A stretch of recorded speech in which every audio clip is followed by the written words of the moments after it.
Second cinema flop తర్వాత చాలామంది ఇంత రిస్క్ తీసుకోరు. ఓకే, సేఫ్గా వెళ్దాము, సెకండ్ సినిమానే ఎక్స్పెరిమెంట్ చేసినట్టు అనిపించింది, థర్డ్ ఫిలిం హిట్ కొట్టాలి, ఆ ప్రెషర్ ఉంటుంది కంపల్సరీ.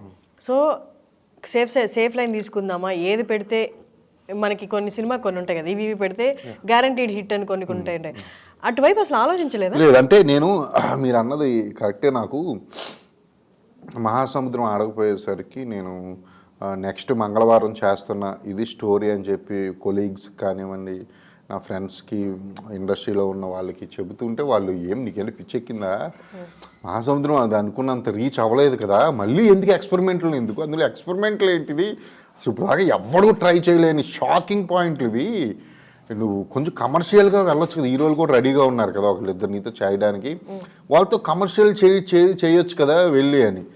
నాకేమనిపించిందంటే నేను వచ్చింది, నేను స్టార్ హీరోతో సినిమా తీసి ఇట్టు కొట్టి రాలేదు కదండి. నేను కొత్త వాళ్ళతో సినిమా తీసి RX-100 లాంటి సినిమా నేను హిట్ కొట్టి వచ్చా. నేను మళ్ళీ నాకు ఈ కొత్త వాళ్ళు అంటే ఈ క్యారెక్టర్లు ఉన్న సినిమా తీయడం నాకేం భయం అనిపించలేదు, ఈజీ అనిపించింది. ప్లస్ వాళ్ళు అంటే నాకు అంటే కొంచెం సేఫ్ గేమ్ ఆడదామని నేను అనుకున్న బ్రెయిన్ ఇటే లాగింది మంగళవారం వైపు.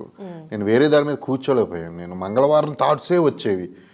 ఇంక నేను 100% ఫిక్స్ అయిపోయాను ఒక టైంలో, ఇంక ఇది నెక్స్ట్ మంగళవారం చేయాలి. మరి ప్రొడ్యూసర్స్ వైపు నుంచి రెస్పాన్స్ ఏంటి?